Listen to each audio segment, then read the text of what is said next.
नमस्कार, news 8 India आप देख रहे हैं। मैं हूं आपके साथ कृष्णा और इस वक्त हम जौनपुर ज़िले के बदलापुर तहसील के अगरौरा गांव में हैं, जहां पे मंगेश यादव का घर है। मंगेश यादव का जब से इनकाउंटर हुआ है उस पर लगातार सवाल खड़े किए जा रहे हैं और तमाम राजनीतिक दल यहां पे पहुंचे हैं। और आज हमारे साथ समाजवादी पार्टी के युवा नेता शाहगंज से डॉक्टर सुरभान यादव जी हैं। और मंगेश यादव का जिस तरह से इनकाउंटर हुआ उस पर तमाम तरह के सवाल खड़े किए जा रहे हैं, कैसे देखते हैं?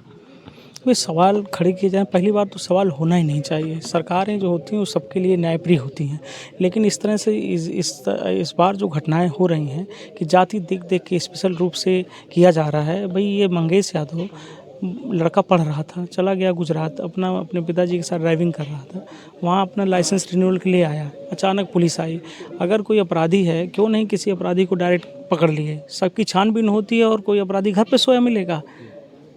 और जितने लोग थे सबको पुलिस तलाश रही थी और ये आदमी घर पे सोया है, इसको घर पे उठा के ले गए और तड़ातड़ इसका इनाम भी 1 लाख हो गया। और जो सही मायने में अपराधी थे उनको पुलिस किस हिसाब से प्रोटेक्ट की है, अब देख रहे हैं। सुल्तानपुर में लगे 2 दरोगा और पुलिस ले जाकर उसको सरेंडर करा रहे हैं। जात विशेष देख के इस तरह घटनाएं हो रही हैं। मंगेश यादव कोई अपराधी नहीं था, छोटी मोटी घटनाएं हुई थी, अपना वो सुधर रहा था। उम्र भी इसकी बहुत कम थी, अभी गुजरात चला गया था अपनी जीविकोपार्जन के लिए, यहाँ आया रिन्यूअल के लिए आया और इस तरह घटना हो गई। उठा के इतने बड़े शूटर हो रहे हैं, इतनी गोली उसको लगी है, 6 गोली मार रहे हैं सर। आपने और भी देखा जो इनकाउंटर स्पेशलिस्ट थे चप्पल पहन के दौड़ा रहे हैं, ऐसा कुछ होता है? सब घटना A to Z शुरू से देखेंगे और लास्ट तक सब संदेहास्पद है। इसलिए ये साफ तौर पे लगता है, हमारे माननीय अध्यक्ष जी, राष्ट्रीय अध्यक्ष जी ने जो प्रश्न उठाया है, ये इसकी शहादत है मंगेश की। अब सबको संगठित होना पड़ेगा कि नहीं तो इस तरह से ये लोग जानबूझ के लोगों को मनोबल डाउन कर रहे हैं, ऐसे नए लड़कों का। तो ये बीजेपी सरकार इस पे अपनी पीठ थपथपा रही है। थपथपा रही है, अपने को कैसे कहेंगे गलत है? लेकिन अब इसकी जांच होगी, हम लोग तो वही मांग कर रहे हैं ना। मानवाधिकार आयोग से माननीय राष्ट्रीय अध्यक्ष जी ने कहा कि इसकी जांच होनी चाहिए, यहाँ से आवेदन भी जा रहा है, मानवाधिकार आयोग से जांच होगी। सब जांच होगी तो दूध का दूध पानी का पानी हो जाएगा। अब वो तो उनकी सरकार है, उनके लोगों ने ऐसी घटना की है तो जानबूझ के उसको कहेंगे पीठ थपथपाए में। अभी हाल फिलहाल में उनकी पत्नी जो है किसी आयोग की सदस्य भी हुई हैं, तो आदमी तो कहेगा ही, वो साफ तौर से सरकारी तंत्र इसमें इन्वॉल्व है, किसी न किसी कारण से वो इस तरह की घटनाएँ हुई हैं। आप मंगेश यादव के घर आए, आप मंगेश यादव का मकान देखे, अगर वो दुर्दांत अपराधी रहता है या इस तरह से काम करता, क्या इस तरह से किसी अपराधी या का घर होता है? लोग आ रहे हैं, देख रहे हैं, कैसे देख? नहीं, ये तो सबको देखना चाहिए ना। जो पुलिस वाले आए रात में, 2 पुलिस वाले आए, धीरे से उसको उठा के ले गए।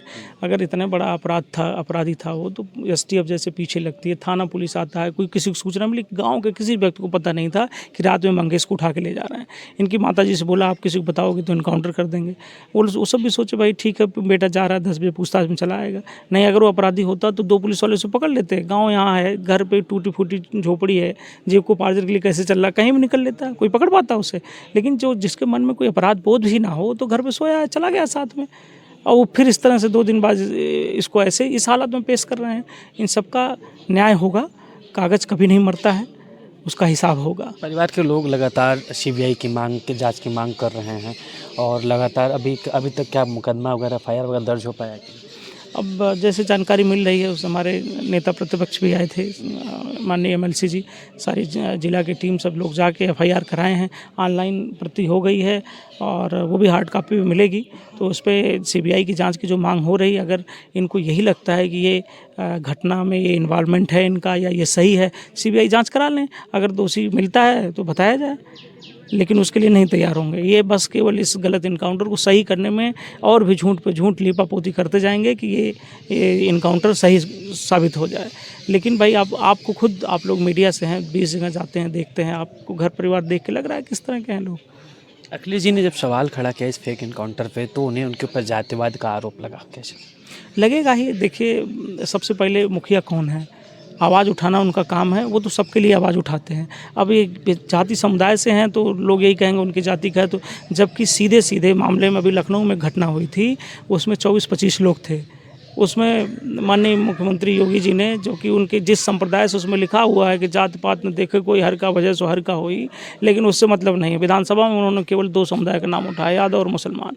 तो जानबूझ को इस तरह की घटनाएं कर रहे हैं और दूसरे पर आरोप लगाते हैं कि यादव, इसलिए अखिलेश यादव बोल रहे हैं। अखिलेश यादव सबके लिए आवाज़ उठाते हैं, इसके लिए तो बिल्कुल आवाज़ उठाना है।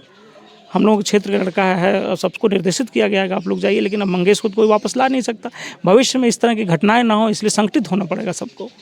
अभी नेता प्रतिपक्ष तो आए थे, अभी क्या अखिलेश यादव जी भी आएंगे यहाँ?